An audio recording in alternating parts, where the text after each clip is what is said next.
Hey everyone, just a quick heads up. This episode contains a mention of suicidal ideation. I swung my backpack into the car and jumped in, exhausted but happy to be home after an 11-hour flight. My parents and dog had come to pick me up from the airport. I hadn't seen them in 6 months. At 22, it was the longest I'd ever been away from home. I'd just completed a thru-hike of the Pacific Crest Trail, and I still had the dirt under my fingernails and the sock tan lines to prove it. With one hand resting on my pack, I entertained them with stories from the trail as we wound down country lanes. The 3-hour drive to the village that I grew up in flew by.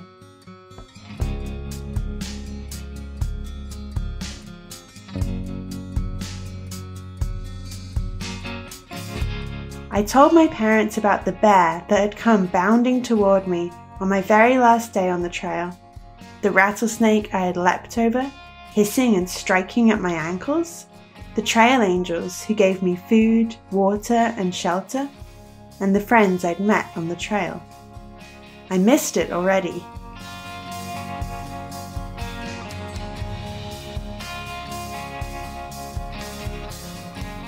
I had first learned about the PCT 18 months before. Right after graduating from university, I happened to pick up a book that described a trail stretching from Mexico to Canada. I told my roommates what I'd discovered. Can you believe it? It's a hiking trail, but like thousands of miles long. I had no idea such a thing existed. I was struck by the idea that regular people could hike across a country. I think I'm going to do it, I told them. I decided to phone my mum next and tell her the good news. Oh God, you're not planning to hike this trail, are you? She was fretting before I even got the words out. I told her it wasn't that I thought I could do it. I needed to do it. She replied that she wouldn't be able to sleep the entire time I was out there. My father's response was equally apprehensive. There's no way you're going to be able to do that, he said. But it only strengthened my determination. By the end of that month, I'd booked my flights.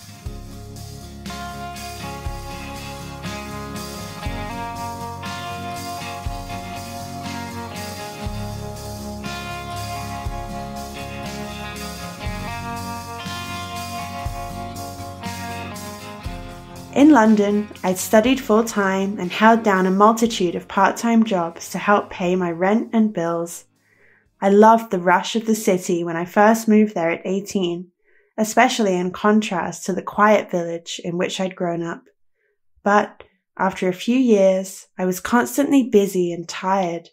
I struggled with depression and anxiety, and with tens of thousands in student debt hanging over my shoulders and a prescription for antidepressants in my pocket, I felt directionless.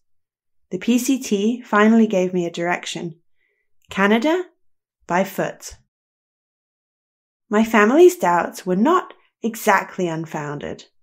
I'd loved being in nature since childhood, when I would spend hours roaming around the countryside in the woods. But I had no real outdoor experience, bar some school backpacking trips in Wales, where I'd almost got left behind for being so slow. But I just had a feeling that this was something I could do, a feeling that it was right for me. I got my PCT permit lined up for mid-April of 2017. I moved onto my friend's living room floor to save money.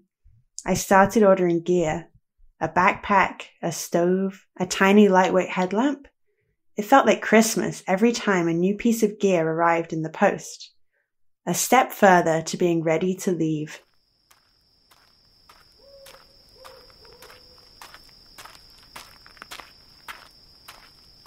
A few months later, sitting in the dusty desert, I knew that my hunch had been right.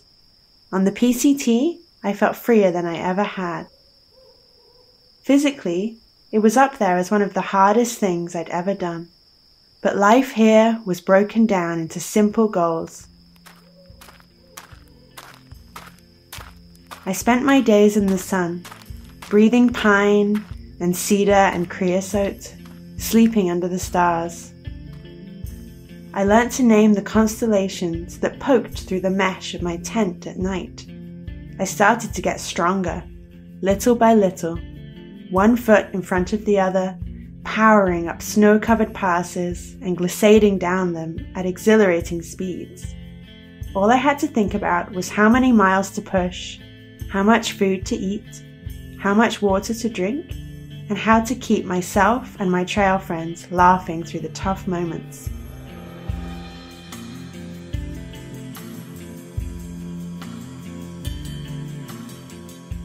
After their initial doubts, my parents and friends soon began to root for me. My parents kept a map of the West Coast on their fridge where they marked my progress. They became almost as invested as I was in my completion of the trail. One day, my dad called. He'd done the maths and found that at the pace I was averaging, I wasn't going to finish the trail before my US visa expired in September. So I worked harder than ever, consistently pushing out over 30-mile days. My trail friends and I made it to the border in plenty of time. As I neared my final days on the trail, the snow started to fly. I woke up every morning shivering. My sleeping bag spun all over with a sheet of glittering ice. I felt tired and proud, ready to go home.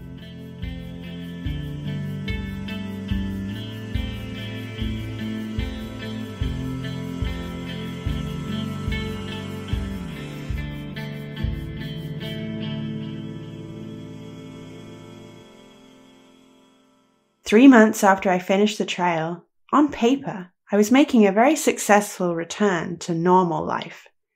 A media company in London offered me a position as a video editor. I moved back into the friend's place where I'd lived on the floor, but this time I had a room all of my own. I started paying back my student loans again. Internally, though, my mental health was deteriorating at a frightening pace. As winter came, I got sucked into the monotony and stress of constant deadlines, soulless corporate briefs, and grey tower blocks. I woke up every day dreaming of creosote and the dirt-streaked happiness of the PCT. You can't see any mountains from London. No saguaro cactuses stud the landscape. Some days, I could hardly contain my tears on the tube to work as the underground carriage, packed full of people, rumbled towards another day in the office. I refilled my antidepressant prescription and stopped talking about the trail. It was too painful to even think about most days. I had come across post-trail depression in my pre-trail research, but this felt like more than the post-trip blues I'd read about. The PCT had felt like a lifeline stretching out in front of me, but I'd fallen off the end of that lifeline, with even less direction than I'd had before. I felt sick with grief for life on the trail. What do you do when the thing you thought would save you doesn't save you? I don't know when I started feeling suicidal. The desire for death was wild and frightening, like being caught in a storm when you only just went out to buy some milk. I'd suffered through depressive episodes for years, but I'd never felt like this before. It was shocking in its strength, and at the same time, utterly mundane. It occurred to me as an option no more thrilling than the decision to put on a pair of socks. An option I didn't know was there, like a side trail leading directly off the top of a mountain and into nothing. I kept going to work, seeing friends, but inside I grasped for something to live for. I didn't tell anyone, even the therapist I had started seeing, and I still very rarely talk about it. I kept my mouth shut because of the stigma around suicidal thoughts.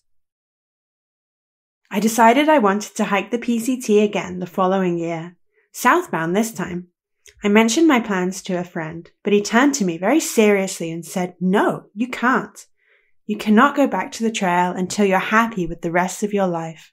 Otherwise, you'll never be happy." I was stunned by his conviction, but he was right. If I went back, I would be running away from everything the trail had tried to teach me. I'd be running to a place I felt safe, where I knew I could be at peace. But it couldn't last. I would finish the trail and be right back where I started.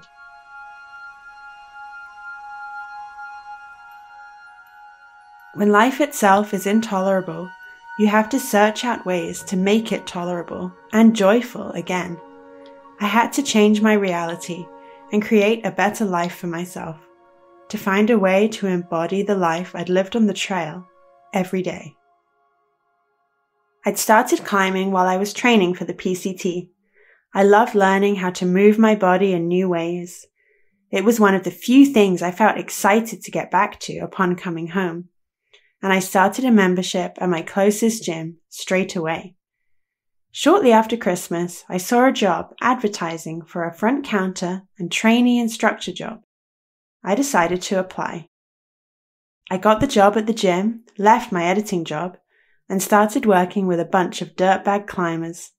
I learned how to push beginners to climb and taught a women's group I'd participated in the year before. I pushed myself on and off the wall and felt joy at seeing beginners come down from their first climbs flushed with excitement. I started climbing outside for the first time. First sport climbing and bouldering, and soon I learnt to love trad climbing.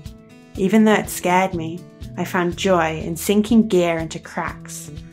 I loved the moving meditation of my body on stone. After I started trad climbing, I decided to take steps towards a career as a guide. I took my single pitch instructor and wilderness first responder courses, found a mentor, and climbed every day I could. I felt hope for the first time since coming home from the PCT. Maybe there was a path for me after all.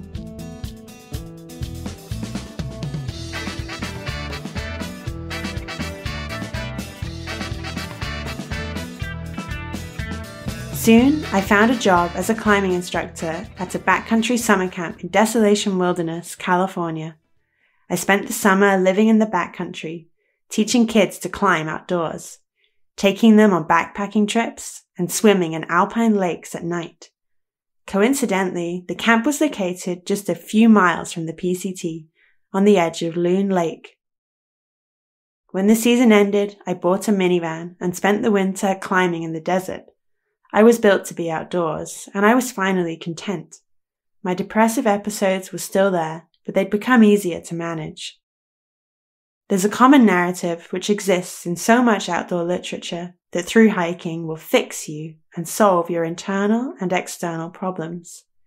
The hiker returns to her regular life renewed and is better equipped to deal with the stresses of society. While this sentiment isn't wrong, I discovered that a thru-hike is not a fix-all.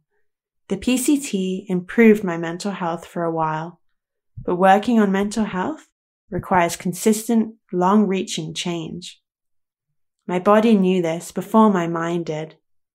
In going back to the city, I was retreating to the same cage I'd broken out of in the first place. Despite my struggles on the PCT, I wouldn't give up my time on the trail for anything. In the past 4 years, I've climbed, trail run, backpacked and instructed in the backcountry all over the US, Canada, and the UK. If the trail taught me anything, it's that a hike or climb means little by itself. The meaning lies in how it affects my life afterwards, and how I impact others in turn. I was lucky enough to have a good friend get real with me about my relationship between the outdoors and my mental health. Now, as an instructor, I strive to support my students' mental health just as much as I support their climbing and adventure goals. After all, I realized my life, and probably many more, depend on us being there for each other.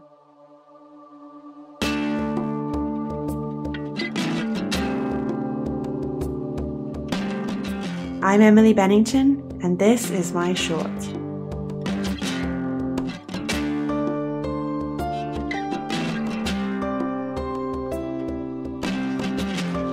Thank you, Emily, for sharing your story. Our stories come from friends of friends, and from you, our community. If you have a compelling idea for a guest or a story lead, please give us a shout. You can use the submission form on our website, dirtbagdiaries.com. Music today from Bradley Carter, John Barry, Kai Engel, Publish the Quest, and Brendan O'Connell. The tracks are courtesy of the Artists or Free Music Archive. Jacob Bain and Mies Cotto composed our theme song. You can find the links to the artists at our website, dirtbagdiaries.com. This episode was produced by Cordelia Zars, with additional production help from Ashley Langholtz and Becca Cahal. Artwork by Anya Miller. Becca Cahal is our executive producer. I'm Fitz Cahal, and you've been listening to the Dirtbag Diaries. Thanks for tuning in.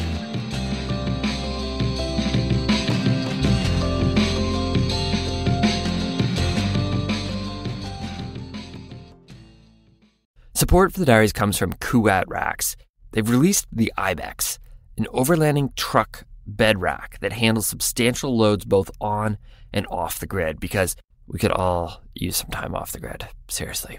Constructed from lightweight yet durable aluminum, the black powder coat is made for all the nature you can throw at it. Available in different frame sizes to accommodate most truck models, the Ibex is engineered for adventure with versatile full and half-height configuration. It's an ecosystem of adventure possibilities. For more details, visit kuat.com. Kuat, because you will absolutely love this bed rack and go dope places.